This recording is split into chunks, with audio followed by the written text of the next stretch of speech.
Hello everyone, good morning. आज हम लोग सॉल्यूशन में नेक्स्ट टॉपिक की तरफ बढ़ेंगे। पिछले क्लास में हम लोगों ने स्टार्ट किया था कोलिगेटिव प्रॉपर्टीज को, ठीक है ना। और कोलिगेटिव प्रॉपर्टीज में हम लोग पहला कोलिगेटिव प्रॉपर्टीज को पढ़ लिए थे, Rawls law of vapour pressure के बारे में, ठीक है ना। कि जब कोई भी नॉन वोलेटाइल सॉल्यूट को प्योर सॉल्वेंट में डिसॉल्व किया जाता था तो बताया गया था कि सॉल्यूशन का वेपर प्रेशर क्या होता है, डिक्रीज कर जाता है, ठीक है ना। और मैंने वहां पर डिस्कस किया था relative lowering in vapour pressure के बारे में कि ये जो relative lowering in vapour pressure होता था वो किसके बराबर होता था भाई, एक्स सॉल्यूट के बराबर होता था, है ना। और इसके बदले में हम लोग क्या लिखते थे, इसके बदले में लिखते थे हम लोग पी नॉट माइनस कितना P S divided by P naught, इसके बदले में एन ए डिवाइडेड बाई कितना N A plus N B. अगर आपका सॉल्यूशन डाइल्यूट होता था तो इसको कैंसिल कर देते थे और ये हो जाता था कितना N A plus N A divided by N B. और मास के टर्म में लिखते थे तो W A divided by M A, ऊपर हो जाएगा एम बी डिवाइडेड बाई कितना डब्ल्यू बी। ये हमारा रॉल्स लॉ का किसका था, वेपर प्रेशर का था। तो पिछले क्लासेस में हम लोगों ने यहां तक पढ़ लिया था, ठीक है ना।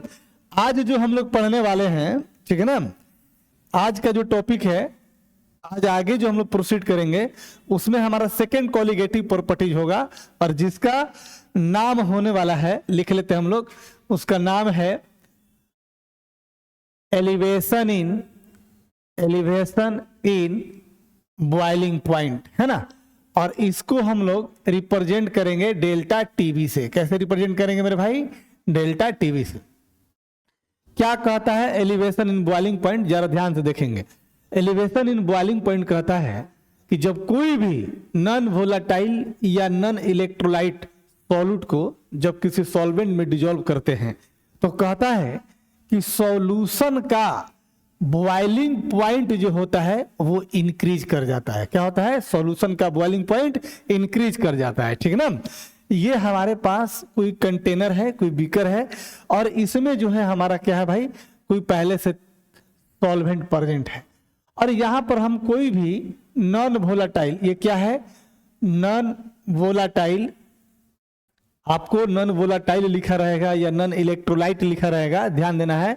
नॉन वोलेटाइल या नॉन इलेक्ट्रोलाइट, ये जो सॉल्यूट है, जैसे ही आप इसको डिसॉल्व कीजिएगा तो कहता है कि सॉल्यूशन का बॉइलिंग पॉइंट बढ़ जाता है, इंक्रीज कर जाता है।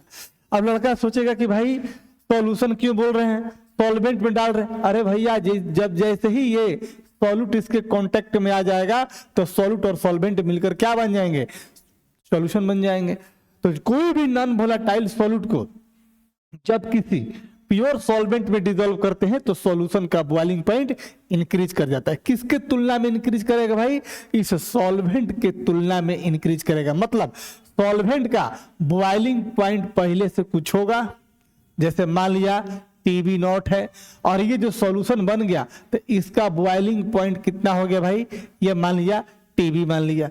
तो कहता है कि एलिवेशन का मतलब होता है भाई साहब इंक्रीज करना, है ना, बढ़ जाना।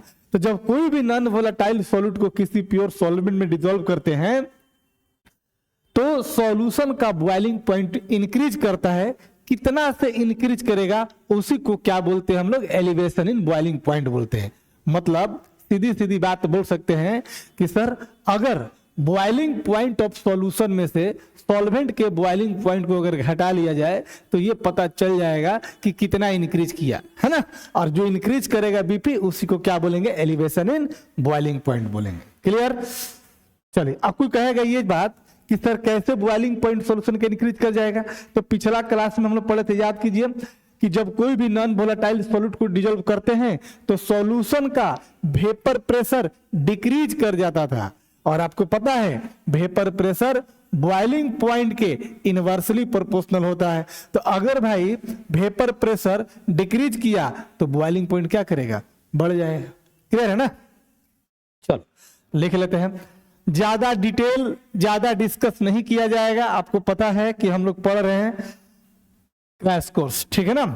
लिखते हैं हम लोग, दूसरा हमारा कोलिगेटिव प्रॉपर्टीज होने जा रहा है। लिखेंगे कि व्हेन नॉन वोलाटाइल या नॉन इलेक्ट्रोलाइट, ये सब इंपॉर्टेंट है, सब पूछा हुआ क्वेश्चन है, ध्यान देना हमेशा, है ना। जितने भी कोलिगेटिव प्रॉपर्टीज पढ़ा रहे हैं अपन, वो सारा के सारा इंपॉर्टेंट आता है। ऑस्मोटिक प्रेशर पूछता ही है, एलिवेशन इन बॉइलिंग पॉइंट हमेशा पूछता है, डिप्रेशन इन फ्रीजिंग पॉइंट हमेशा पूछेगा, है ना। हमेशा ध्यान दीजिएगा इसको, है ना। व्हेन नॉन वोलाटाइल या non electrolyte solute dissolve in a pure solvent, then BP of solution, BP stands for boiling point, BP of solution get increases, है ना। This is called elevation in boiling point of solution, है ना। इसी में next point करके लिखेंगे, है ना, कि the elevation in boiling point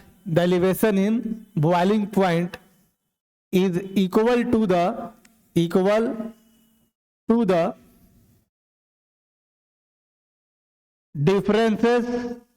difference between the boiling point of solution to the boiling point of pure solvent, है ना। हमने लेट कर लिया कि टीबी जो है ये बॉइलिंग पॉइंट किसका है, आपका सॉल्यूशन का, कॉमा टीबी नॉट जो है ये क्या है, boiling point of pure solvent का।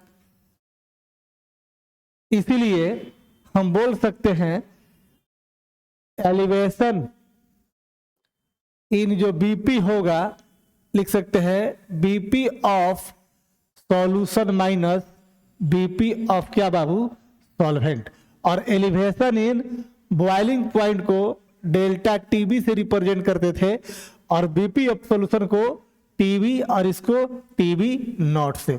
इसी को हम लोग बोलते हैं क्या, एलिवेशन इन बॉइलिंग पॉइंट। तो कोई अगर आपसे पूछता है कि एलिवेशन इन बॉइलिंग पॉइंट क्या है, तो आप इतना लिख दोगे, है ना। अब इसी में लॉ कहता है, आगे बढ़ते हैं ना, यहां पर भी वैसे हो जाएगा। चलो आगे बढ़ जाते हैं, इसको पहले नोट कर लो, साइड करो, इसको हटाओ, है ना, या इसी को बढ़ा देता हूं क्या, है ना।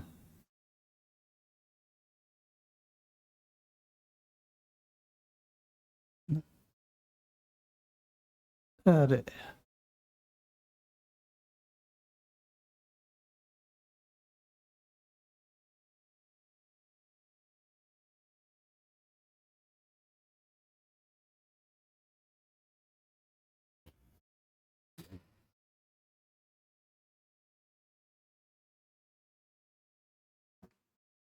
चलो नेक्स्ट पेज पर आते हैं, है ना, कोई दिक्कत नहीं है। अब देखो यहां पर इसी में बात करेगा रॉल्ट्स के लॉ को, है ना, कि भाई रॉल्ट्स ने एलिवेशन इन बॉइलिंग पॉइंट के रिगार्डिंग क्या बोला था, है ना। तो लिख लेंगे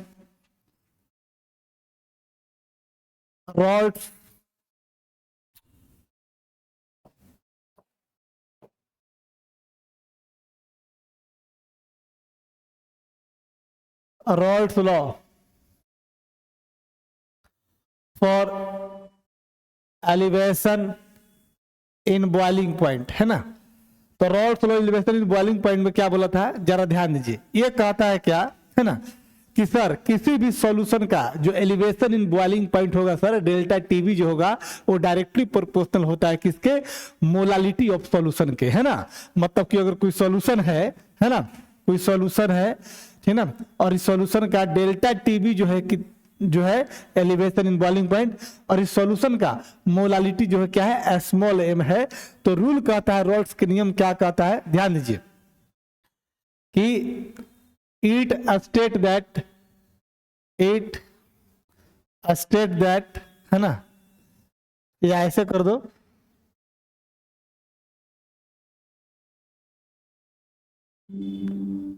according to Raoult's law, the elevation in boiling point delta TV is directly proportional to the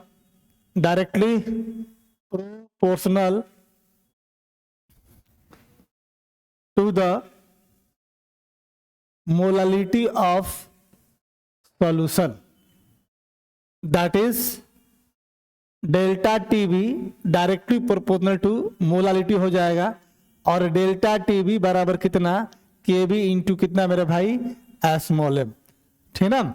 अब इसी को थोड़ा सा आप एलाबोरेट कर कर अगर लिखना चाहे तो इसको लिख सकते हैं। ठीक है ना, इसको तुम लिख सकता है, ध्यान दो कि डेल्टा टीवी बराबर के बी इंटू मोलालिटी के जल्ले में लिख सकते हो क्या, given weight of solute, molecular mass of solute. अगर आपका मास सॉल्वेंट का डब्ल्यू बी अगर ग्राम में दिया रहे तो आप ये भी लिख सकते हैं। आ रही बात समझ में, कोई दिक्कत नहीं है। इसी में पूछ देता है calculation of molecular mass of non volatile solute, जो मेरा सॉल्यूट है उसका मॉलिक्यूलर मास पूछेगा निकालने के लिए।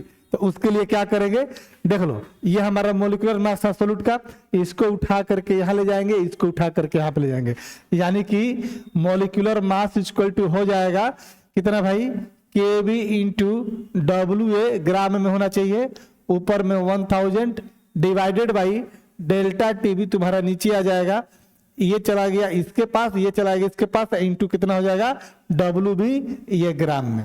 तो यहां से मॉलिक्यूलर मास भी आपका क्या हो गया, निकल गया। जैसे क्वेश्चन पूछेगा कि what do you mean by elevation in boiling point, है ना, एलिवेशन इन बॉइलिंग पॉइंट के मदद से हम किसी भी नॉन वोलेटाइल सॉल्यूट का मॉलिक्यूलर मास कैसे निकालेंगे, है ना। ये हो गया मोलालिटी के टर्म में, और यहां पर इसी मोलालिटी के बदले में हमने इस फॉर्मूले को इस्तेमाल कर लिया। आपको पता होना जी सारा चीज, कोई दिक्कत नहीं है। चलो आगे बढ़ते हैं हम लोग, यहीं पर लिख देते हैं।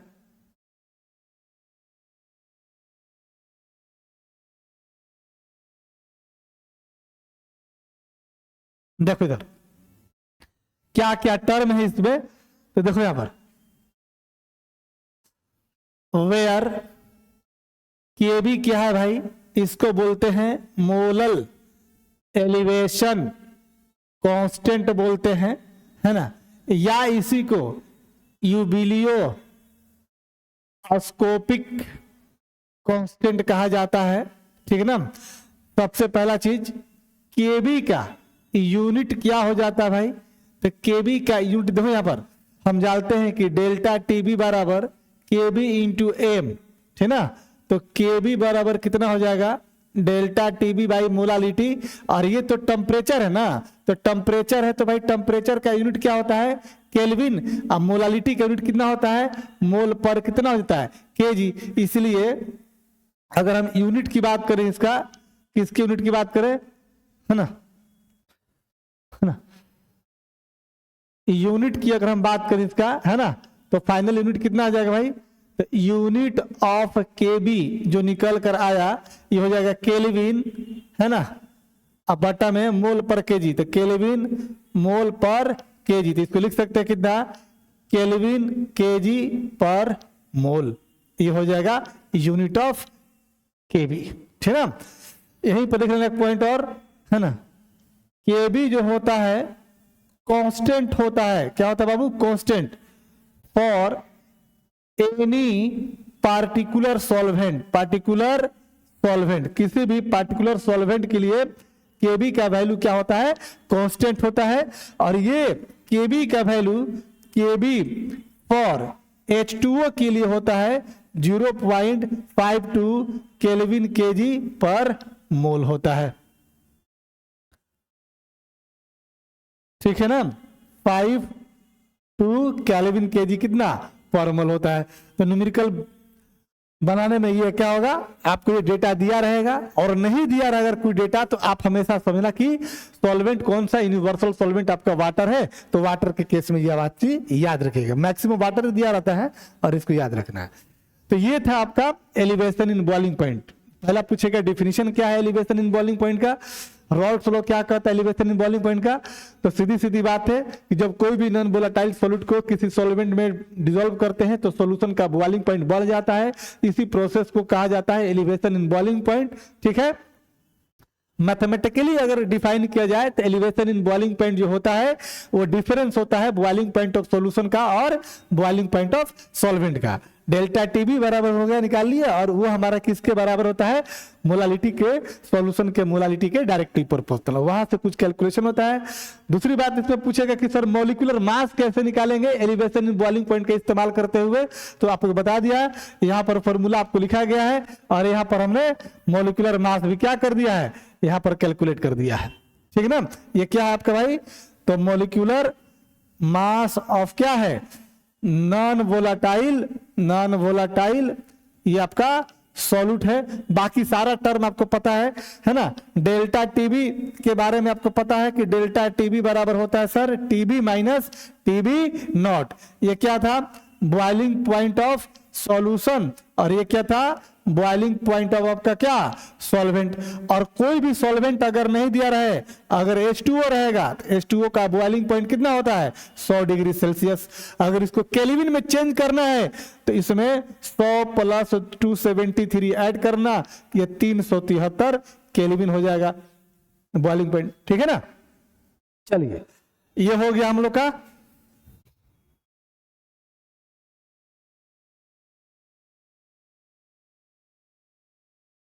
ये आपका हो गया, समझे ना, ये आपका हो गया एलिवेशन इन बॉइलिंग पॉइंट। ठीक है, चलो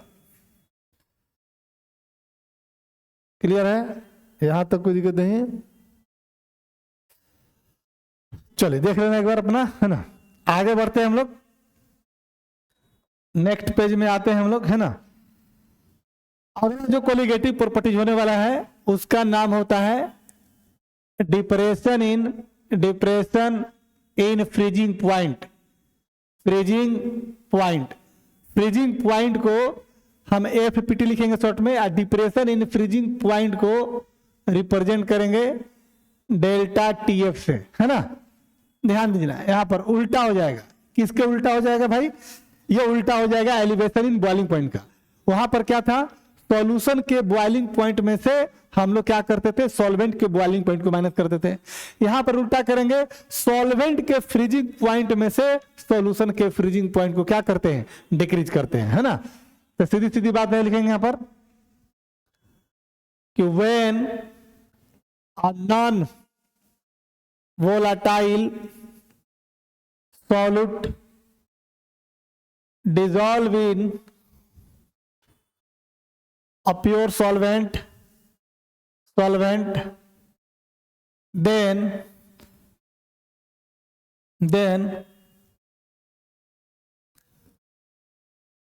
freezing point of solvent get increases, है ना। सॉल्वेंट गेट डिक्रीजेज, सॉरी,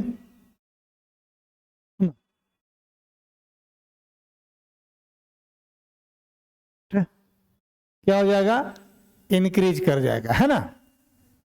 ध्यान देना, it is equal to the same pattern है सारा, है ना, कोई चेंज नहीं करना है। It is equal to the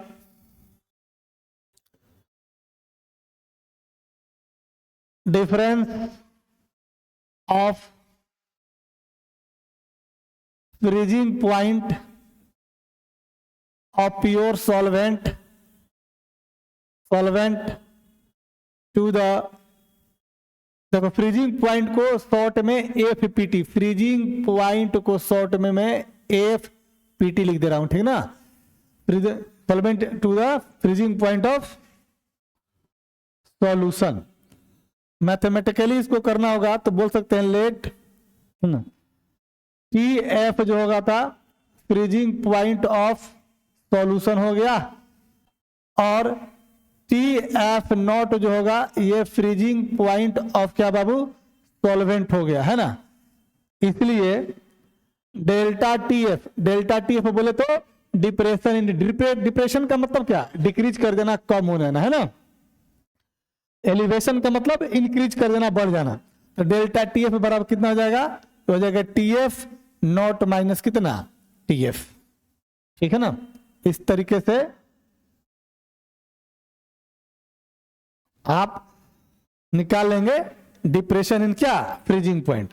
अब इसके रिलेटेड लॉ क्या कहता है भाई, है ना, इसके अनुसार रॉल्स लॉ क्या कहता है ना, Rawls law for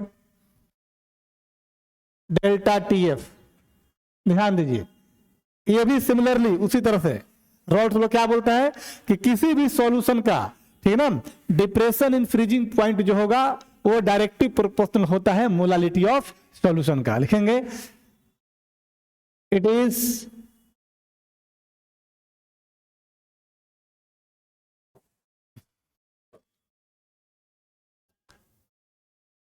according to Rolle's law, the depression in freezing point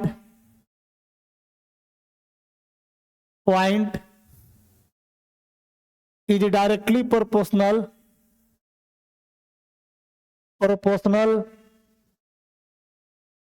to the molality of solution, that is delta T F directly proportional to molality. और सेम पैटर्न है मेरे भाई, है ना, जैसा हम लोग एलिवेशन देते थे, वहां पर के भी था, यहां पर आ जाएगा के एफ इंटू कितना एम। इस तरीके से ये हो गया आपका लॉ, रॉल्स लॉ किसके लिए भाई, रॉल्स लॉ हो गया elevation in sorry depression in freezing point के लिए। और इसको एलाबोरेट कर सकते हैं हम लोग, है ना। पहले लिखो, इतना हटाओ, इसको साइड करते हैं, इसके बाद नेक्स्ट पेज पर आते हैं ना। चलिए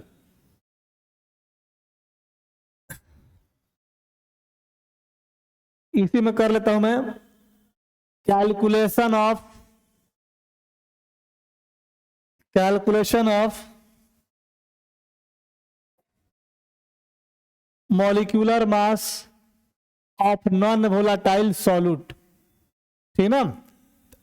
सेम पैटर्न जैसे तुम किए हो वैसे कर देना है।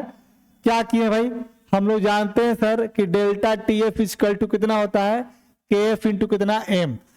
हम लोग delta T F equal to लिख सकते हैं के एफ, मोलालिटी के बदले में weight of solute, molecular mass of solute, mass of solvent अगर ग्राम में तो ऊपर 1000 इंटू डब्ल्यू भी किसी में हो जाएगा आपका ग्राम में हो जाएगा। तो हमें क्या चाहिए भाई, हमें तो चाहिए ये वाला, इसी को तो बोलते हैं मॉलिक्यूलर मास ऑफ सॉल्यूट। तो क्या करेंगे, इसको उठा किधर ले आओ, इसको उठाकर किधर लाओ, तो कर देंगे ए में ए इक्वल टू हो जाएगा के F into W A into 1000 divided by कितना डेल्टा टी एफ, और ये आपका मास ऑफ सॉल्वेंट किस में आपका ग्राम में।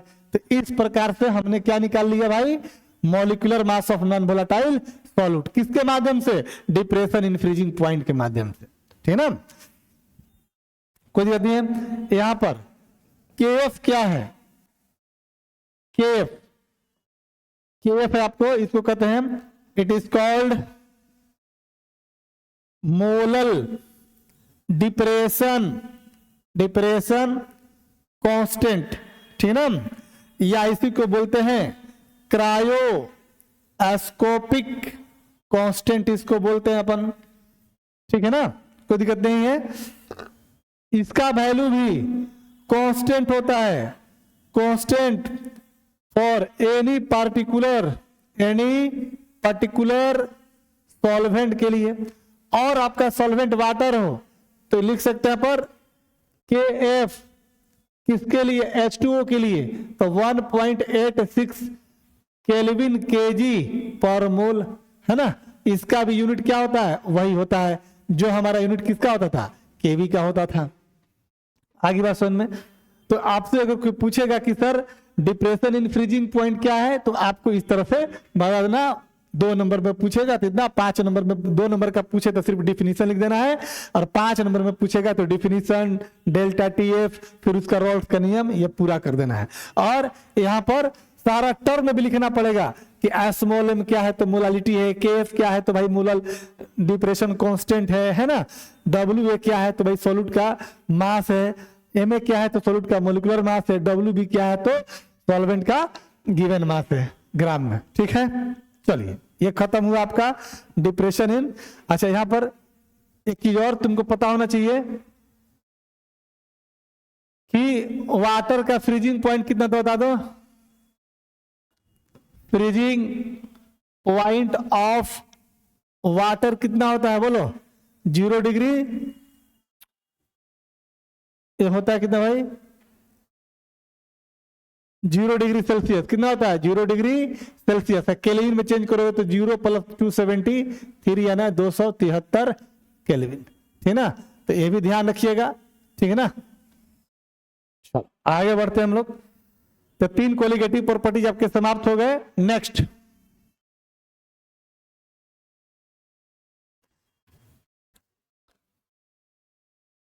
ऑस्मोटिक प्रेशर, है ना, और इसको हम लोग पाई से रिप्रेजेंट करेंगे और शॉर्ट में लिखेंगे ओपी, ऑस्मोटिक प्रेशर को, है ना, रिप्रेजेंटेशन किससे? पाई से। ठीक ना, और इसको जरा सा कर लेना वीवीआई। क्या कर लेगा तू लोग?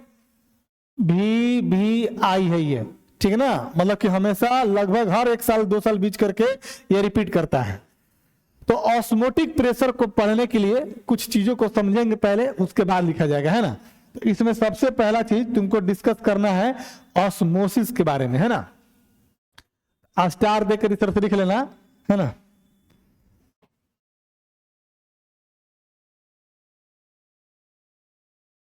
ऑस्मोसिस क्या होता है? ठीक ना, देखो ध्यान से। ऑस्मोसिस क्या कहता है? दिखाई दे रहा है ना? हाँ चलेगा, कोई दिक्कत नहीं है। ऑस्मोसिस क्या कहता है जरा ध्यान देना। पहले तो यहां पर तुम एक कंटेनर बनाओ इस तरीके से, और इसमें क्या कर दिया हमने? एक पार्टीशन इस तरह से डाल दिया। ठीक है, इधर जो है सॉल्यूशन है, इधर भी, है ना, और इधर भी आपका सॉल्यूशन है इस तरह से। ठीक है ना, इसका बोलो मैंने डाइल्यूट सॉल्यूशन। क्या बोला इसको? Dilute solution. और इसको क्या बोला हमने? कंसंट्रेटेड सॉल्यूशन बोला। ये हमारा क्या है? सेमी परमिएबल मेम्ब्रेन है। क्या है मेरे भाई? सेमी परमिएबल मेम्ब्रेन है। सॉल्यूशन है तो इधर हमारा क्या? डाइल्यूट सॉल्यूशन किसको बोलते हैं? जिधर सॉल्यूट की मात्रा कम, सॉल्वेंट की मात्रा बहुत ज्यादा। और कंसंट्रेटेड सॉल्यूशन का मतलब क्या है? कि सॉल्यूट की मात्रा इसके तुलना में ज्यादा होगा।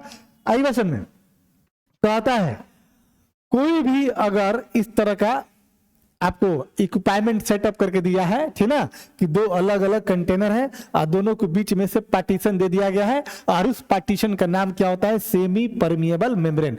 ठीक उसी प्रकार से जिस तरह से सेल मेम्ब्रेन होता है, सेल का जो आउटर मोस्ट लेयर होता है। ठीक ना, कहता है ये है ऑस्मोसिस के बारे में कि अगर किसी सॉल्वेंट का मूवमेंट अगर डाइल्यूट सॉल्यूशन से कॉन्सेंट्रेटेड सॉल्यूशन की तरफ होगा वाया सेमी परमिएबल मेम्ब्रेन, तो इस प्रोसेस को कहा जाता है ऑस्मोसिस। क्लियर हो गया?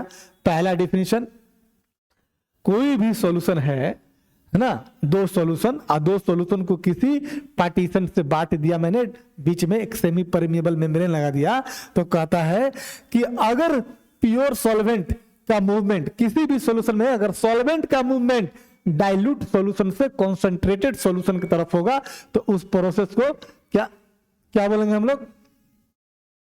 किसी भी सॉल्यूशन में, है ना, 2 सॉल्यूशन है हमारा, एक डाइल्यूट सॉल्यूशन है, दूसरा क्या है? Concentrated solution. तो डाइल्यूट सॉल्यूशन से कॉन्सेंट्रेटेड सॉल्यूशन की तरफ अगर सॉल्वेंट का मूवमेंट होगा via the semi permeable membrane, उसी को क्या बोलते हैं हम लोग? ऑस्मोसिस बोलते हैं। अब दूसरा बात सुनो, अगर सॉल्यूशन आपका क्या हो? डाइल्यूट, तो सही बात है कि भाई सॉल्यूट की मात्रा क्या होगा, कम।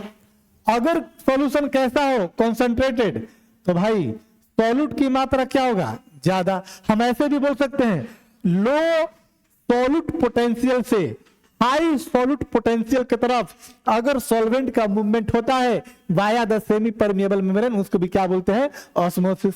तीसरा, अगर सॉल्यूशन डाइल्यूट है तो कंसंट्रेशन कितना होगा, लो। सॉल्यूट की मात्रा कम मतलब कंसंट्रेशन कम। तुम ऐसे भी बोल सकते हो, लो कंसंट्रेशन से हाई कंसंट्रेशन की तरफ अगर सॉल्वेंट का मूवमेंट होगा via the semi permeable membrane, that is also known as क्या, ऑस्मोसिस। और एक डिफिनीशन और, अगर भाई साहब सॉल्यूशन डाइल्यूट है तो स्वाभाविक सी बात है कि सॉल्वेंट का अमाउंट ज्यादा। अगर सॉल्यूशन कॉन्सेंट्रेटेड है तो सॉल्वेंट का अमाउंट थोड़ा क्या होगा, कम होगा इसकी तुलना में। तो कह सकते हैं हाईर वाटर पोटेंशियल से लोअर वाटर पोटेंशियल अगर सॉल्वेंट का मूवमेंट होता है via the semi permeable membrane is known as क्या, ऑस्मोसिस। क्लियर है, इतनी सारी बातें मैंने आपको बता दिया। अब अगर बात इसकी डिफिनीशन लिखने की तो मैं इसके डिफाइन करता हूं, है ना। तो आपको इतना टर्म में लिखने की जरूरत नहीं है, आप सीधा सीधा लिख सकते हो। ध्यान देना, it is the movement of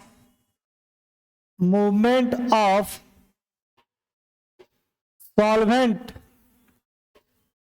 from dilute solution to the concentrated solution via the semi permeable membrane, और मैं इसको शॉर्ट में बोलता हूं एसपीएम, ठीक ना, इज कॉल्ड ऑस्मोसिस। ठीक है, उसको क्या बोलेंगे, ऑस्मोसिस। और एक डिफिनीशन और लिख लो, है ना, ऐसे करके दूसरे तरीके से, the movement of solvent from low concentration region to high concentration region via semi permeable membrane is called osmosis. उसको क्या बोलेंगे अपन, ऑस्मोसिस बोलेंगे। ठीक है ना, तो तुम दोनों में से जो लिखना हो लिख सकते हो। हाँ, इसका एक डायग्राम बना लेना भाई दिखाने के लिए, है ना। ठीक है, और इसमें जो है हमने क्या किया, एक पार्टीशन दे दिया इस तरह से, और इसका नाम बोला अपन क्या, एसपीएम। और ये जो सेमी परमिएबल जो मेम्ब्रेन होता है, ये छोटे छोटे इसमें पोर होते हैं, छिद्रयुक्त होता है, बहुत माइन्यूट पोर होता है, ठीक ना, ताकि उसमें सॉल्वेंट आसानी से क्या कर जाए, पास कर जाए। सेमी का मतलब होता है हाफ, सिलेक्टिव होता है, उसी चीज को अलाउ करेगा जो पास होगा। जो चीज को पास नहीं करना है उस मेम्ब्रेन के द्वारा, उसको अलाउड नहीं करेगा। ठीक है ना, तो ये सेमी परमिएबल मेम्ब्रेन। और इधर जो है हमने बना दिया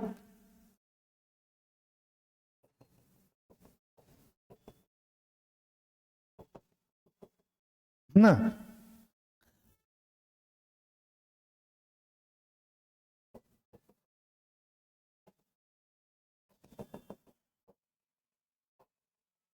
देखो ये वाला है तेरा डाइल्यूट सॉल्यूशन, और ये वाला तेरा है कंसंट्रेटेड सॉल्यूशन, है ना। और सॉल्वेंट का मूवमेंट है तो इसका डायग्राम इसको दिखा दो, है ना, इसको दिखा देते हैं किस तरह से मूव कर रहा है। देखो डाइल्यूट सॉल्यूशन से ये सॉल्वेंट किधर मूव कर रहा है, इधर कॉन्सेंट्रेटेड। और सॉल्वेंट मतलब क्या, H2O का मूवमेंट होगा, है ना। हमने क्या बोला, अगर किसी सॉल्वेंट का मूवमेंट डाइल्यूट सॉल्यूशन से concentrated solution via the semi permeable membrane is known as क्या, ऑस्मोसिस। ठीक है ना, ये जो फिनोमेना है कहला रही है, ये क्या है भाई, ऑस्मोसिस। ठीक है, चलिए आगे बढ़ते हैं हम लोग। अब डिफाइन करेंगे हम लोग किसके बारे में, डिफ्यूजन के बारे में। एक और टर्म लिख लीजिए जरा सा, है ना, डिफ्यूजन के बारे में, है ना। देखो ये क्या कहता है, डिफ्यूजन उल्टा हो जाएगा, किसका? ऑस्मोसिस का। डिफ्यूजन के केस में क्या होता है? डिफ्यूजन के केस में कहता है कि मूवमेंट ऑफ गैसियस, किसका मूवमेंट? गैसेस के लिए, किधर से किधर? हाई कॉन्सेंट्रेशन से लो कॉन्सेंट्रेशन, और इसमें सेमी परमेबल मेम्ब्रेन नहीं होता, ये भी ध्यान रखना है ना। देखेंगे it is the movement of, आप सॉल्यूशन पढ़ रहे हैं तो सॉल्वेंट की बात कर लें, है ना। यहां पर कोई भी चीज हो जाता है बेसिकली गैसियस के लिए इस्तेमाल करता है। It is the movement of gaseous from high concentration to low concentration without semi permeable membrane is called diffusion. ठीक है ना, भाई तरह से बोल देना है। एक क्वेश्चन आता है, क्वेश्चन में लिख लेंगे हम लोग, right the differences between, right the differences between osmosis and diffusion. ठीक ना, ये बिहार बोर्ड में भी इसको इंपॉर्टेंट कर लेना, बिहार बोर्ड में क्वेश्चन पूछता है, ठीक ना, कि ऑस्मोसिस और डिफ्यूजन में क्या डिफरेंसेज है। ठीक ना, चलो हम लोग क्या करते हैं, लिखते हैं इसको, ठीक ना। आंसर में आंसर जो इसको लिखेंगे हम लोग, आप एक तरफ क्या कर लो, ऐसे करते हैं, इसको हटाता हूं मैं, है ना।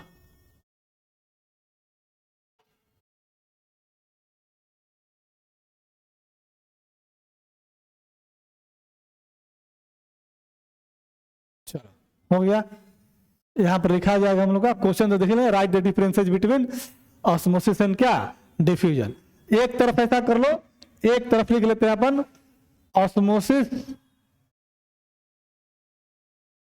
है ना, और दूसरे तरफ लिख देंगे क्या, डिफ्यूजन, है ना। देखो सबसे पहला, इट नीड एसपीएम, ऑस्मोसिस को होने के लिए क्या चाहिए, सेमी परमेबल मेम्ब्रेन, और ये क्या कहता है, इट नॉट नीड एसपीएम, इसको होने के लिए आपको क्या कहता है, कोई एसपीएम का जरूरत नहीं है। दूसरा, movement of solvent occur low concentration to high concentration region. जबकि इसमें क्या होता है, movement of gases from high concentration to low concentration. तीसरा बात ध्यान देना, it is fast process.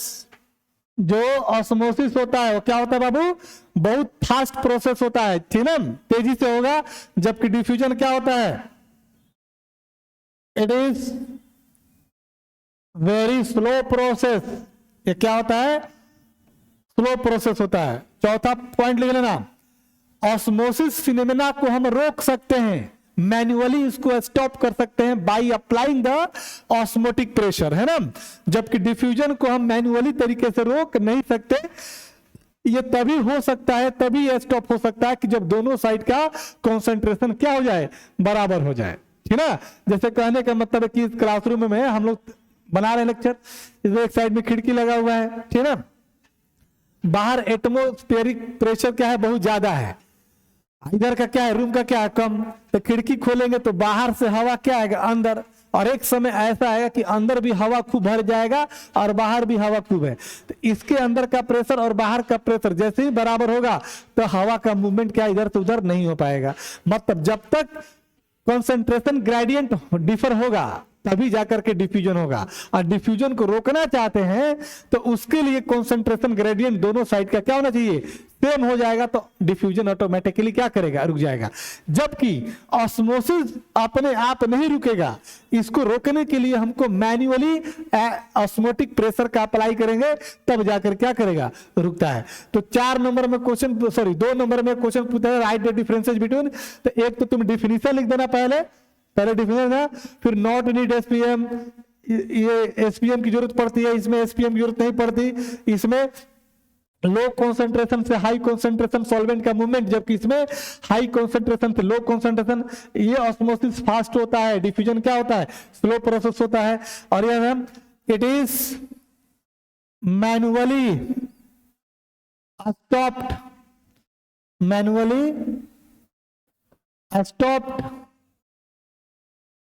by applying osmotic pressure,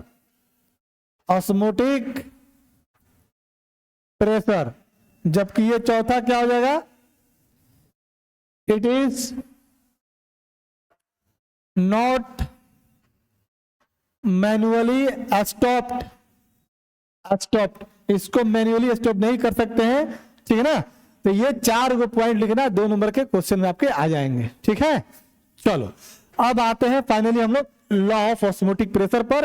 अब पढ़ते हैं हम लोग क्या, ऑस्मोटिक प्रेशर देखते हैं ना। यहां पर लिखना ऑस्मोटिक प्रेशर, और इसको रिप्रेजेंट करेंगे भाई साहब पाई से, है ना। ध्यान देना क्या होता है ऑस्मोटिक प्रेशर, पहले समझ लो। ये हुआ आपका कंटेनर, ठीक ना, कोई इशू नहीं है। और इसमें हमने एक पार्टीशन लगा दिया था, इसको क्या बोलता था हम लोग भाई, सेमी परमिएबल मेम्ब्रेन बोलते थे। दोनों तरफ हमारा सॉल्यूशन है, एक तरफ हमारा क्या है, डाइल्यूट सॉल्यूशन, एक तरफ क्या है आपका कॉन्सेंट्रेटेड सॉल्यूशन, कोई दिक्कत नहीं है। यहां पर ये भी लिख लो डाइल्यूट सॉल्यूशन, और एक तरफ क्या बाबू आपका कॉन्सेंट्रेटेड सॉल्यूशन हो गया, ठीक ना। और यहां पर मैंने दिखाया था कि इधर से इधर आपका H2O का सॉल्वेंट का मूवमेंट हो रहा था, इसी प्रोसेस को क्या बोलते थे, ऑस्मोसिस बोलते थे। जरा ध्यान देना क्या बोल रहा हूं, एकदम समझना है इस बात को। ये जो प्रोसेस है ये आपका ऑस्मोसिस हो रहा है। एक बड़ा कंटेनर, इसमें एक पार्टीशन डाल दिया सेमी परमिएबल मेम्ब्रेन के माध्यम से, एक तरफ डाइल्यूट सॉल्यूशन, एक तरफ कॉन्सेंट्रेटेड सॉल्यूशन, और बोला गया था कि डाइल्यूट सॉल्यूशन के तरफ से कॉन्सेंट्रेटेड सॉल्यूशन की ओर सॉल्वेंट का मूवमेंट होता है via the semi permeable membrane, इसी को बोलते हैं ऑस्मोसिस। लेकिन डिफाइन क्या करने जा रहे हैं हम लोग, ऑस्मोटिक प्रेशर। क्या कहता है ऑस्मोटिक प्रेशर, ध्यान दीजिए। मान लो कि यहां पर हमने क्या लगा दिया, एक स्लाइडिंग पिस्टन लगा दिया, क्या लगा बाबू, स्लाइडिंग पिस्टन लगा दिया हमने यहां पर, ठीक है ना। और कहता है कि इस स्लाइडिंग पिस्टन पर हमने एक प्रेशर क्रिएट किया, क्या किया प्रेशर, इस प्रेशर को हमने बोला क्या, पाई। तो सोचो जरा का कि इधर से इधर मूवमेंट हो रहा था, और जैसे ही हमने इस पर प्रेशर लगाया तो ये पिस्टन नीचे की तरफ खिसकते हुए आ जाएगा। एक ऐसा समय आएगा ये जो ऑस्मोसिस हो रहा था, ये ऑस्मोसिस की प्रोसेस क्या हो जाएगी, स्टॉप हो जाएगी।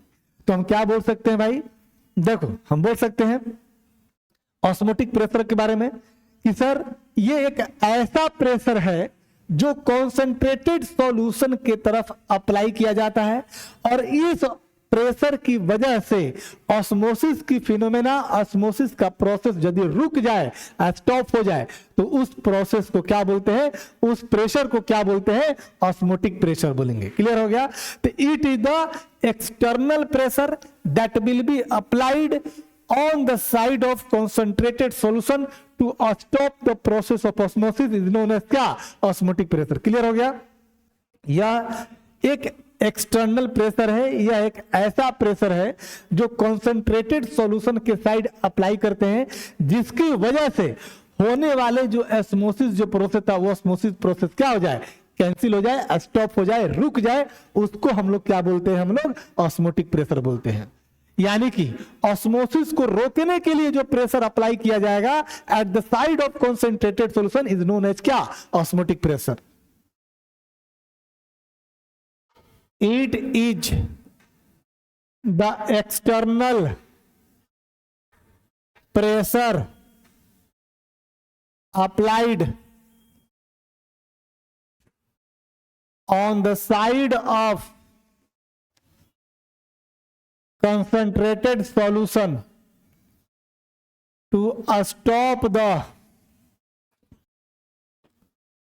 process of osmosis is known as osmotic pressure, है ना? कोई दिक्कत नहीं है। That is due to osmotic pressure. OP stand for osmotic pressure. मैंने बोला था कि शॉर्ट में ओपी लिखेंगे, है ना? Due to osmotic pressure osmosis will be stopped. अभी अभी तो मैंने बोला था कि ऑस्मोसिस को मैन्युअली रोक सकते हैं बाय अप्लाइंग द क्या ऑस्मोटिक प्रेशर, जबकि डिफ्यूजन को मैन्युअली रोक नहीं सकते हैं। ठीक है, तो ये हो गया तुम्हारा ऑस्मोटिक प्रेशर का डिफिनीशन। तो क्वेश्चन में पूछेगा 2 नंबर में पूछता है कि व्हाट इज ऑस्मोटिक प्रेशर, तो आप इतना लिखेंगे, एक डायग्राम बनाकर दिखा देंगे, 2 नंबर मिल जाएगा। ठीक है। अब इसका कुछ नियम कहता है वो भी देख लेते हैं।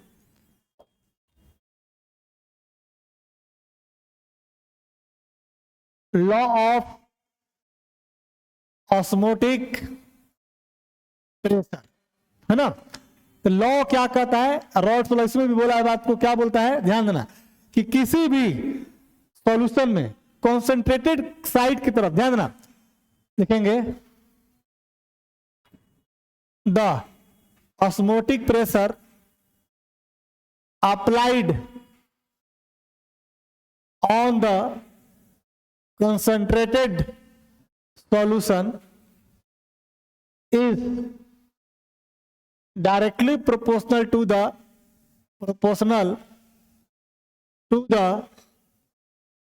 concentration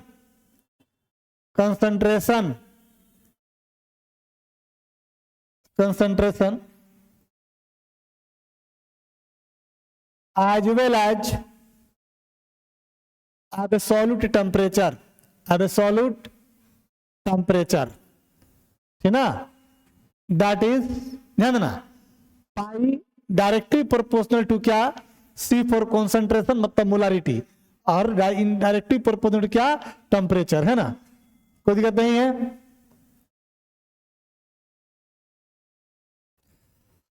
इन दोनों को कंबाइन करके लिख सकते हो, pi directly proportional to C T, और यहां पर साइन ऑफ प्रोपोर्शनलिटी को हटाओगे तो पाई बराबर आता है एक टर्म होता है आर सी टी। इसको लिख सकते हैं बढ़िया से कि pi is equal to C R T. ठीक है ना? ये आपका हो गया ऑस्मोटिक प्रेशर का लॉ। ठीक ना? ये भी जानना जरूरी है। इसको पूछता है कि लॉ क्या है, 5 नंबर में पूछेगा तो बोलेगा कि what do you mean by osmotic pressure, है ना? ऑस्मोटिक प्रेशर के मदद से मोलिकुलर मास कैसे निकालेंगे, ऑस्मोटिक जो प्रेशर का इक्वेशन क्या है। ठीक ना? इसमें जो टर्म है वो टर्म लिख लो भाई। टर्म कौन कौन से? सी क्या है? कंसंट्रेशन, या इसी को क्या बोलते हैं अपन? Molarity of solution, molarity. ठीक ना? इसके बाद आर क्या है? गैस कांस्टेंट होता है, ये गैस कांस्टेंट होता है। इसका वैल्यू 0.0821 लीटर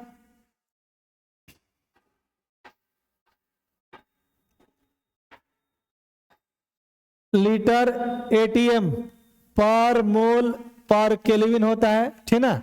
याद रखेंगे इसको। ठीक ना? और टी क्या है आपका? एब्सोल्यूट टेम्परेचर है। एब्सोल्यूट टेम्परेचर मतलब केल्विन स्केल वाला लेना है। क्या लेना है आपको?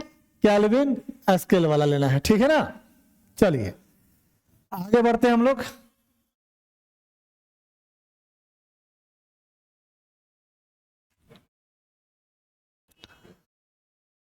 तो पाई बराबर क्या हो गया? सीआरटी, है ना? लिखेंगे यहां पर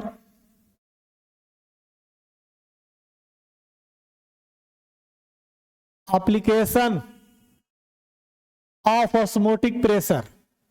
तो पहला चीज ध्यान देना, अभी तक जितना भी कोलिगेटिव प्रॉपर्टीज पढ़ा हमने, चाहे रॉल्स लॉ का vapour pressure, relative lowering in vapour pressure पढ़ा, elevation in boiling point, depression in freezing point, इन सब के माध्यम से नॉन वोलेटाइल सॉल्यूट का मोलिकुलर मास कैलकुलेट करते थे, है ना। वैसे नॉन वोलेटाइल सॉल्यूट जिनके मोलिकुलर मास क्या हो, कम हो, मतलब कि छोटा मोलिक्यूल के लिए, है ना। लेकिन ऑस्मोटिक प्रेशर एक ऐसा कोलिगेटिव प्रॉपर्टी है जिससे लार्ज मॉलिक्यूल का मोलिकुलर मास निकाल सकते हैं। जो बड़ा स्ट्रक्चर होगा, मैक्रो मॉलिक्यूल होगा, जैसे कि आपको पॉलीमर हो गया, प्रोटीन हो गया, ठीक ना, डीएनए हो गया, आरएनए हो गया, ये बड़े बड़े स्ट्रक्चर के लिए, स्टार्च हो गया, इन सब बड़े बड़े के लिए मोलिकुलर मास कैलकुलेट किया जाता है। पहला एप्लीकेशन कि it is used in the calculation of molecular mass of bio macromolecule. मतलब बायो मतलब समझ में आता है, मैक्रोमोलिक्यूल आपका हो जाएगा आपका जैसे प्रोटीन हो गया, है ना, स्टार्च हो गया, है ना। इसके बाद आपका डीएनए, आरएनए, है ना, पॉलीमर हो गए। इन सबका अगर मॉलिक्यूलर मास निकालना है तो किसके माध्यम से भाई? ऑस्मोटिक प्रेशर का इक्वेशन को इस्तेमाल करते हुए। कैसे निकालेंगे? तो पाई बराबर CRT, पाई बराबर कैपिटल M RT भी लिख सकते हैं। M कैपिटल M मतलब क्या? Molarity of solution. और मोलारिटी को तुम लिख सकता है मास के टर्म में, given mass of solute, molecular mass of solute. अगर वॉल्यूम भाई साहब ml में रहा तो ऊपर कितना कर देंगे? 1000। ये सिर्फ मोलारिटी के बदले में लिख दिया इतना, याद है। फिर R का वैल्यू, फिर कितना? T का वैल्यू। यहां से हो गया ऑस्मोटिक प्रेशर का इक्वेशन। किसके टर्म में? मास के टर्म में। अब तेरे को निकालना क्या है? Molecular mass. तो इसको उठा के इसके पास, इसको उठा के इसके पास कर दो। इसलिए मॉलिक्यूलर मास बराबर कितना हो जाएगा? Weight of solute 1000 R into T divided by कितना? पाई इंटू भी किसमें? ml में। ध्यान देना, अगर वॉल्यूम ऑफ सॉल्यूशन मिलीलीटर में दिया जाएगा तो ही जाकर के ऊपर 1000 करेंगे। अगर लीटर में होता तो ये 1000 ऊपर नहीं होता। ठीक है, चलिए इधर का क्लियर हो गया, आगे बढ़ते हैं, है ना। इसी में कर लें, चलो दूसरा एप्लीकेशन देखो यहां पर, है ना। टाइप्स ऑफ सॉल्यूशन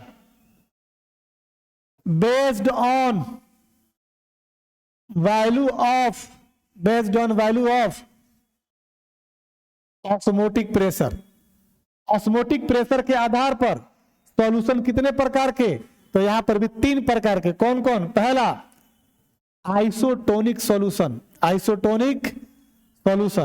बी में हाइपोटोनिक सॉल्यूशन,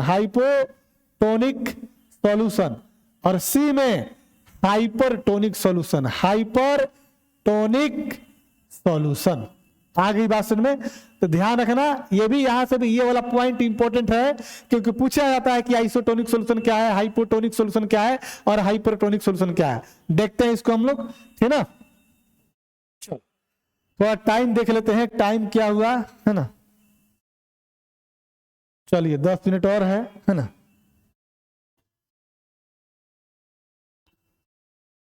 चलो लिखेंगे पहला आइसोटोनिक सॉल्यूशन। ध्यान देना, पहले समझ लेते हैं, है ना। एक कंटेनर है और एक कंटेनर ये है। हमेशा समझिए बात को, जब भी हम लोग इस सॉल्यूशन को हम लोग डिफाइन करने जा रहे हैं, यानी कि टाइप ऑफ सॉल्यूशन की बात करेंगे ऑन द बेसिस ऑफ किस पर? ऑस्मोटिक प्रेशर के वैल्यू पर। तो हमेशा इस बात का ध्यान रखना कि जब तक 2 सॉल्यूशन नहीं होगा तब तक इसको डिफाइन नहीं कर सकते। मतलब तुलना ना करना है, अगर हम तुलना करेंगे तो तुलना करने के लिए मिनिमम कितने चाहिए, 2 चाहिए, है ना।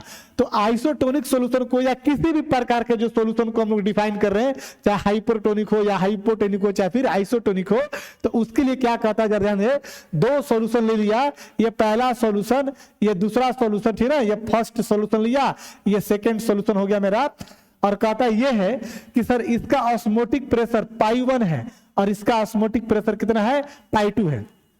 तो कहेंगे दोनों सॉल्यूशन के अगर ऑस्मोटिक प्रेशर आपस में बराबर हो जाए तो वैसे सॉल्यूशन को क्या बोलेंगे, आइसोटोनिक। यानी कि पाई 1 बराबर पाई 2 अगर हो जाए तो ये सॉल्यूशन क्या कहलाएगा मेरे भाई, आइसोटोनिक सॉल्यूशन होगा। अब जरा ध्यान रखना, पाई 1 के बदले में लिख सकता है C1 RT और इसको C2 RT। R कांस्टेंट रहेगा, R कांस्टेंट, और किसी पर्टिकुलर टेम्परेचर पर कंपेरिजन करना पड़ेगा तो टेम्परेचर भी क्या, कांस्टेंट। तो भाई RT से RT कैंसिल, इसका मतलब क्या हो जाएगा, C1 इक्वल टू कितना, C2 आपका। कोई दिक्कत नहीं है, मतलब समझ रहे हैं। अगर मैं बोला आइसोटोनिक सॉल्यूशन, इसका मतलब कि वैसा सॉल्यूशन जिनके कॉन्सेंट्रेशन, मोलर कंसंट्रेशन क्या होगा भाई, सेम होगा, इक्वल होगा, बराबर होगा। क्लियर है। दूसरा, आइसोटोनिक सॉल्यूशन जिनके ऑस्मोटिक प्रेशर आपस में क्या होंगे, बराबर होंगे, उसको क्या बोलेंगे हम लोग, आइसोटोनिक सॉल्यूशन बोलेंगे। आ रही बात समझ में। तो हमेशा इस बात का ध्यान रखना है कि जब भी हम तुलना करेंगे तो ये कंपेरेटिवली वर्ड हो जाता है, ठीक है। कंपेयर जब तक करेंगे तभी जाकर के डिफाइन होगा। ये नहीं कि कोई आपको, जैसे मान लो कि यहाँ पर एक बोतल दे दिया है और इसमें कोई बोलेगा कि इस सॉल्यूशन को देख करके बताइए कि आइसोटोनिक है कि हाइपरटोनिक है कि हाइपोटोनिक है। जब तक इसके बगल में कोई एक और सॉल्यूशन नहीं रहेगा तब तक डिफाइन नहीं कर सकते। चलो देख लो, एक और चीज दिखा देता हूं मैं। चलो, ये 2 डिब्बा है ना। अब इसमें कोई बोलेगा कि सर इन दोनों सॉल्यूशन के बारे में कौन आइसोटोनिक है, कौन हाइपोटोनिक है, कौन हाइपरटोनिक है। अगर दोनों सॉल्यूशन का कंसंट्रेशन बराबर हो गया तो दोनों आइसोटोनिक। अगर मान लो कि ये वाला का, इसका कंसंट्रेशन या ऑस्मोटिक प्रेशर इसके तुलना में ज्यादा, जिसका ज्यादा यानी इसको बोलेंगे हाइपर, और जिसका कम उसको क्या बोलेंगे, हाइपोटोनिक। यानी जब भी आइसोटोनिक, हाइपोटोनिक या हाइपरटोनिक को डिफाइन करना होगा तो आपको मिनिमम 2 सॉल्यूशन अपने पास रखना पड़ेंगे। क्लियर है ना, कोई दिक्कत नहीं है। चलो, यानी कि हम बोल सकते हैं, ध्यान देना, क्या बोल सकते हैं भाई, कि सॉल्यूशन इसका ऑस्मोटिक प्रेशर इसका ऑस्मोटिक बराबर, तो दोनों सॉल्यूशन क्या एक दूसरे के आइसोटोनिक। आइसोटोनिक के केस में कंसंट्रेशन दोनों का क्या हो जाएंगे, सेम। अगर मैं बोलूं कि सर पाई 1, अगर मैं बोलूं कि सर पाई 1 ग्रेटर देन कितना, पाई 2, इसका मतलब इसका ऑस्मोटिक प्रेशर ज्यादा इसके तुलना में, तो सर इसको बोलेंगे हाइपर। हाइपर का मतलब होता है मोर, ज्यादा, हाइपरटोनिक। और इसको क्या बोलेंगे, हाइपोटोनिक। क्या बोलेंगे बाबू, हाइपोटोनिक। क्लियर हो गया। चलो, अगर ये हाइपरटोनिक है तो पाई 1 ग्रेटर देन पाई 2, इधर देख ले, C1 RT greater than C2 RT। RT RT cancel, यानी कि C1 ग्रेटर देन क्या, C2। अगर मैं बोलूं कि इस सॉल्यूशन को तुम बोलना चाहते हो क्या, हाइपरटोनिक, इसका कंसंट्रेशन इसके तुलना में क्या होगा, ज्यादा होगा। क्लियर। इसको बोलेंगे हाइपोटोनिक, इसका कंसंट्रेशन इसके तुलना में क्या होगा, कम होगा।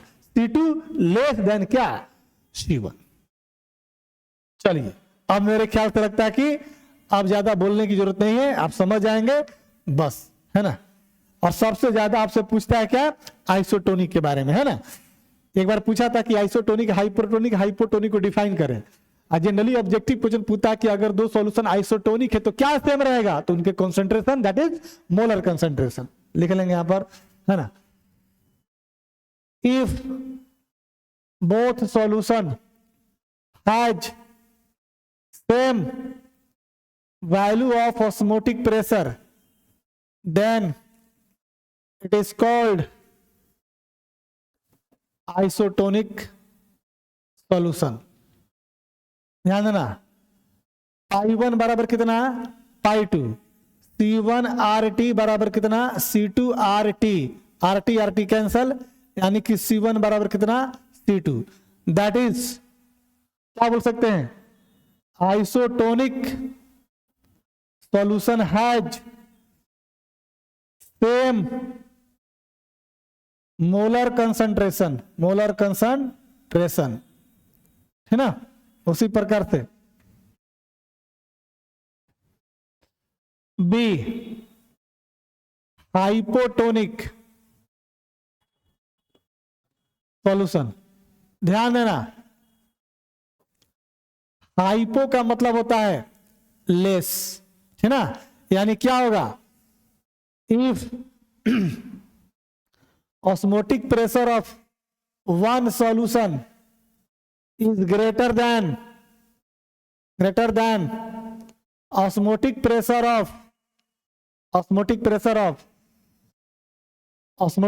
of other solution, then it is called hypotonic solution, है ना। दो सॉल्यूशन कंसीडर किया था, पाई 1, अच्छा ग्रेटर देन लिखा गया है, यहां पर लो लिखना पड़ेगा ना, कम ना होगा, lower than osmotic pressure of other solution, then it is called, क्या हो जाएगा मेरे भाई, हाइपोटोनिक। तो पाई 1 लेस देन कितना, पाई 2, और C1 RT1 less than C2 RT2, और ये तुम्हारा RT से RT कहते हैं, ये T2 नहीं होगा, गलती से लिखा गया यहां पर, है ना। तो क्या हो जाएगा मेरे भाई, फाइनली तुम बोलोगे C1 लेस देन कितना, C2, मतलब कि ये वाला हो जाएगा क्या तुम्हारा हाइपोटोनिक, और ये वाला किसको रिप्रेजेंट करेगा, हाइपरटोनिक के केस में, है ना। और C में यहीं पर कर देता मैं, हाइपरटोनिक सॉल्यूशन के केस में, है ना। तो हाइपरटोनिक सॉल्यूशन केस में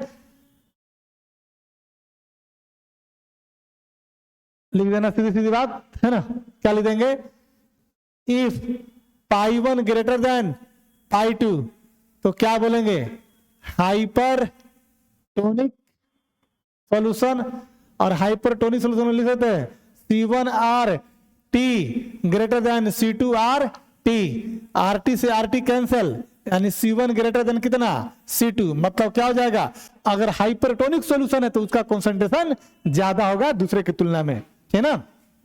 चलो आगे बढ़ते हैं,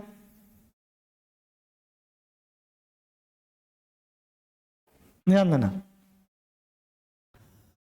2 पॉइंट हो गया, 3 पॉइंट, जो भी अपना नंबर देते रहना, ABC, और उससे पहले क्या था, पहला एप्लीकेशन, दूसरा एप्लीकेशन, है ना, तीसरा हो जाएगा, है ना, तीसरा लिखेंगे हम लोग, है ना, प्रोसेस ऑफ ऑस्मोसिस। ध्यान देना, in case of isotonic solution not occur. क्यों भाई, आइसोटोनिक सॉल्यूशन के केस में ऑस्मोसिस का प्रोसेस नहीं होगा, क्यों, क्योंकि दोनों का सर कंसंट्रेशन तो सेम हो गया, लो कंसंट्रेशन से हाई कंसंट्रेशन में सॉल्वेंट का मूवमेंट होता है जी, दोनों बराबर हो गए, तो कंसंट्रेशन जब सेम हो जाएंगे तो प्रोसेस होगा ही नहीं, है ना। In case of hypotonic and hypertonic solution, osmosis क्या हो जाएगा, अकर, है ना, ठीक है ना। In case of isotonic solution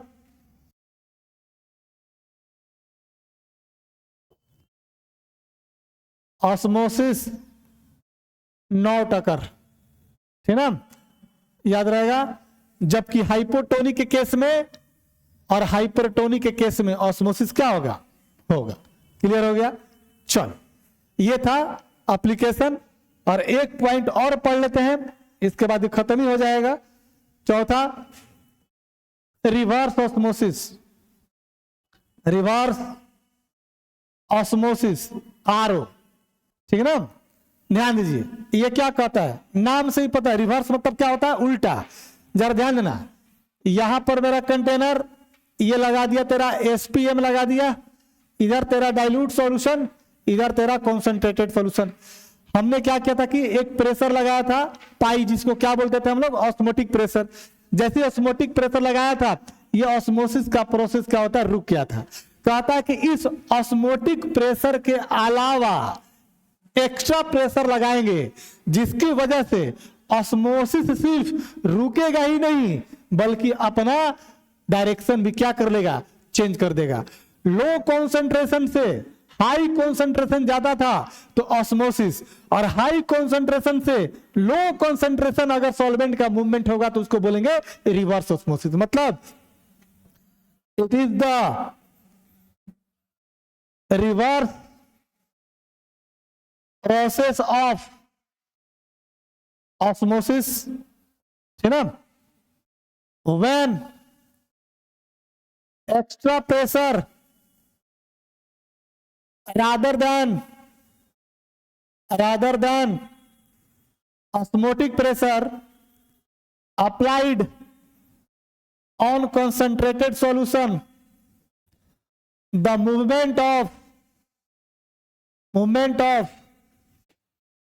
solvent किधर से किधर, concentrated to dilute solution, है ना, क्लियर हो गया।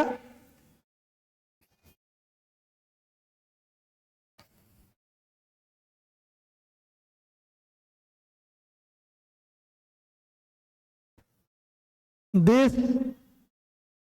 process is called reverse osmosis, ठीक है ना। इसका एप्लीकेशन देख लेते हैं, ठीक है ना, यूज कहां कहां करते हैं। एप्लीकेशन ऑफ, या यूजेज कर दो, यूजेज ऑफ रिवर्स ऑस्मोसिस का इस्तेमाल। रिवर्स ऑस्मोसिस का इस्तेमाल ध्यान देना, पहला इस्तेमाल वाटर के प्यूरिफिकेशन में। अभी घर घर में केंट लगा होगा, RO वाटर, मिनरल वाटर जो बोलते हैं अपन हम लोग, है ना। तो क्या होता है भाई, वो रिवर्स ऑस्मोसिस वाला एक मशीन होता है जो क्या करता है कि वाटर में जो भी सॉल्ट प्रेजेंट होता है, जो भी इंप्यूरिटीज प्रेजेंट होता है, उसको क्या करता है, फिल्टर कर देता है ना। तो क्या होता है, used in purification of water, है ना। और दूसरा एप्लीकेशन डिसैलिनेशन ऑफ वाटर। ये डिसैलिनेशन क्या होता है सर, डिसैलिनेशन क्या होता है, डिसैलिनेशन क्या होता है, सेलाइन मतलब होता है सॉल्ट, ये होता है removal of salt from sea water is called desalination, salination, ठीक है ना। और ये सब किस पर आधारित है, बेस्ड ऑन RO, मतलब रिवर्स ऑस्मोसिस। आ रही बात समझ में। तो इस तरीके से जो है आपका,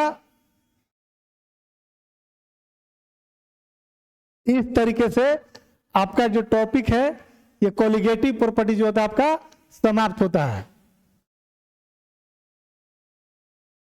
कोलिगेटिव प्रॉपर्टी क्या होता है आपका, इस तरह से समाप्त होता है, ठीक है ना। अब जरा ध्यान दीजिए, अब एक क्लास का लेक्चर बचा हुआ है, एबनॉर्मल मोलर मास, जिसको वन टॉप फैक्टर पढ़ेंगे। एक क्लास और मिलेगा 1 घंटा सवा घंटा का, और ये चैप्टर आपका क्या हो जाएगा, फिनिश हो जाएगा। इसके बाद हम पूरा ऑब्जेक्टिव और पूरा सब्जेक्टिव इस चैप्टर को डिस्कस कर लेंगे, ठीक ना। अब तब जाएंगे नेक्स्ट चैप्टर की तरफ, ठीक ना। अब हो सकता है कि 1-2 दिन के बाद ऑर्गेनिक और इनऑर्गेनिक का भी लेक्चर आपको यहाँ पर मिलना स्टार्ट हो जाएगा, ठीक है ना। चलिए आज की कहानी हम लोग यहीं तक स्टॉप करेंगे, ठीक है ना। और नेक्स्ट क्लास में फिर हम लोग इसके आगे प्रोसीड किया जाएगा। तब तक आप लोग इसको पढ़िए, जितना भी चीजें पढ़े हैं, है ना, उन सबको रिवीजन ज्यादा करना है। नया चीज पढ़ने से ज्यादा है पुराने चीजों को बार बार रिवीजन करना, ठीक है ना। और टेंशन लेकर के नहीं पढ़ना है मेरे भाई, बहुत मजे से एग्जाम जाने वाला है, ठीक है ना। और हमेशा एकदम पॉजिटिव थिंकिंग के साथ रहिए, कभी भी निगेटिव नहीं करे, ये नहीं क्वेश्चन बना, वो नहीं क्वेश्चन बना, ये नहीं पढ़े, वो नहीं पढ़े, इन सब के बारे में अब सोचने का समय नहीं है। एक कुशल रणनीति के अनुसार आपको काम करना है, ठीक है। Thank you.